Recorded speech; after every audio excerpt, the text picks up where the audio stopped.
तो बदलते समय के साथ ये बातें तय हो चुकी हैं कि भविष्य का निर्णायक खिलाड़ी वही होगा जो इलेक्ट्रॉनिक, डिजिटल और आर्टिफिशियल इंटेलिजेंस की ढाल बन के उभरेगा। और भारत ने अब इलेक्ट्रॉनिक सेक्टर को ही ढाल बनाना शुरू कर लिया है, जिसकी जरूरत के बिना ना तो डिजिटल कंपोनेंट चल सकते हैं और ना ही आर्टिफिशियल इंटेलिजेंस कुछ कर सकते हैं। और सबसे पहली और अहम बात तो यही है कि आईफोन मैन्युफैक्चर करने वाली ताइवानी कंपनी फॉक्सकॉन का भारत के लिए दीवानापन देखने लायक है। दरअसल चीन चाहता है कि इलेक्ट्रॉनिक सेक्टर में उनका ही दबदबा हो, लेकिन भारत चाहता है कि तुम्हारा दबदबा नहीं चलेगा, इस मामले में सबसे बड़ी पकड़ हमारी ही होगी।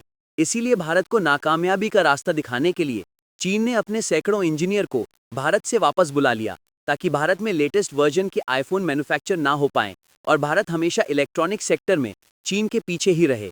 लेकिन दोस्तों, भारत ने ताइवान का भरोसा जीत लिया और कुछ ऐसी रणनीतियों का इस्तेमाल किया गया कि चीन उधर देखता ही रह गया।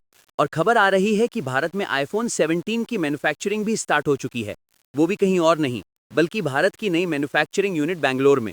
दोस्तों, आपको भले ही लग रहा हो कि ये सिर्फ खबर है, लेकिन ये सिर्फ कोई खबर नहीं बल्कि भारत के लिए एक ऐसी जीत है जो कि चीन को इलेक्ट्रॉनिक सेक्टर में उल्टा मुंह पे तमाचा मार सकती है और कुछ चीनी कंपनियों को भारत में अट्रैक्ट कर सकती है। ये कैसे हो सकता है, इसे आगे समझते हैं, लेकिन आगे बढ़ने से पहले इस वीडियो को लाइक करके चैनल को सब्सक्राइब जरूर कर लीजिए, क्योंकि ये आपके लिए तो 1 सेकंड का काम है, लेकिन इससे हमारी काफी बड़ी मदद होती है। दरअसल देखा जाए दोस्तों, तो भारत के इलेक्ट्रॉनिक सेक्टर के आगे बढ़ने की खबरें तो बहुत आई हैं, लेकिन जो आज का मेन मुद्दा है वो है फॉक्सकॉन को लेकर, जो कि एक वियतनाम की जानी मानी कंपनी है और ये कंपनी मुख्य रूप से आईफोन मैन्युफैक्चर करने का काम करती है। इसीलिए ये कंपनी जिस भी देश में आईफोन की मैन्युफैक्चरिंग करने लगती है, उस देश को दूसरे देशों के द्वारा देखने का नजरिया बदल जाता है। हालांकि फॉक्सकॉन ने पहली बार भारत में एंट्री मारी और नोकिया को सप्लाई देने के लिए चेन्नई के पास यूनिट लगी।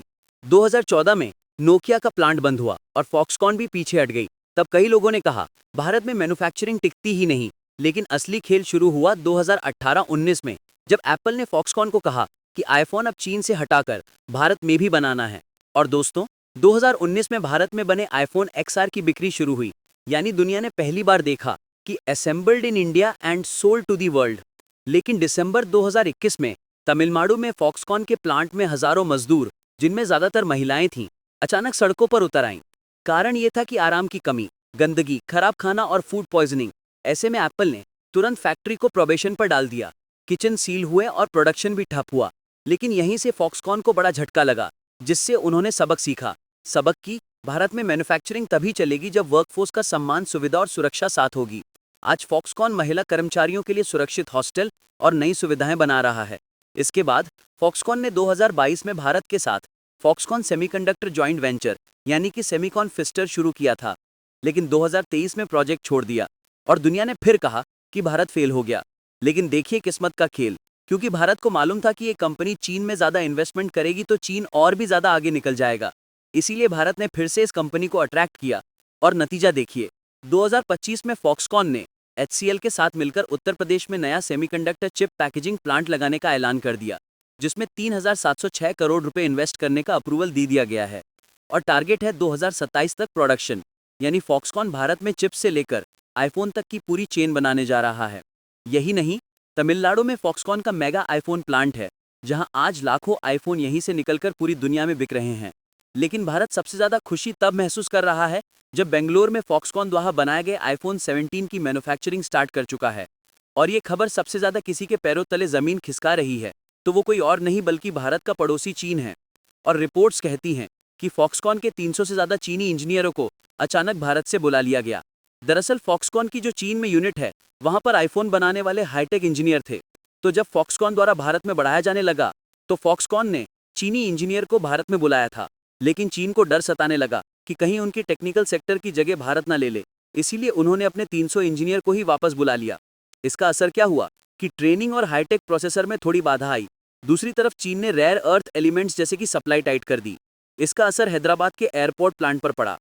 दोस्तों, ये सीधी इकोनॉमिक वॉरफेयर थी। चीन चाहता था कि भारत एप्पल की सप्लाई चेन में आगे ना बढ़ पाए, लेकिन क्या चीन सफल हुआ? नहीं। इसमें सबसे ज्यादा असर पड़ा है भारत की PLI यानी प्रोडक्शन लिंक्ड इंसेंटिव स्कीम का। यही वजह है कि जहां 2014 में भारत में मोबाइल बनाने वाली सिर्फ 2 फैक्ट्री थी, आज 300 प्लस फैक्ट्रियां हैं और 99% फोन भारत में बनते हैं। और हाल ही में ये देखा जा रहा है कि फाइनेंशियल ईयर 2025-26 की पहली तिमाही में इलेक्ट्रॉनिक्स एक्सपोर्ट में 47% की जबरदस्त उछाल आई है और 2026 तक का लक्ष्य है 300 अरब डॉलर तक प्रोडक्शन को ले जाना, जिसमें से 120 अरब डॉलर एक्सपोर्ट का टारगेट रखा गया है। और यदि अकेले एप्पल को देखा जाए तो आज एप्पल अपने आईफोन्स का 14 से 17% भारत में बना रहा है। 2027 तक ये 25-30% से ऊपर होगा, यानी चीन का वर्चस्व टूट रहा है और भारत नई छुट्टियां छू रहा है। बाकी आपको क्या लगता है कि फॉक्सकॉन भारत में आईफोन की मैन्युफैक्चरिंग करके सही काम कर रही है या नहीं? अपनी राय कमेंट में ज़रूर बताएं और इस वीडियो को लाइक करके अपने मित्रों तक शेयर ज़रूर करें ताकि उन्हें भी जानकारी मिल सके। इसी तरह और नॉलेजेबल वीडियो देखने के लिए चैनल को सब्सक्राइब ज़रूर करें। जय श्री राम।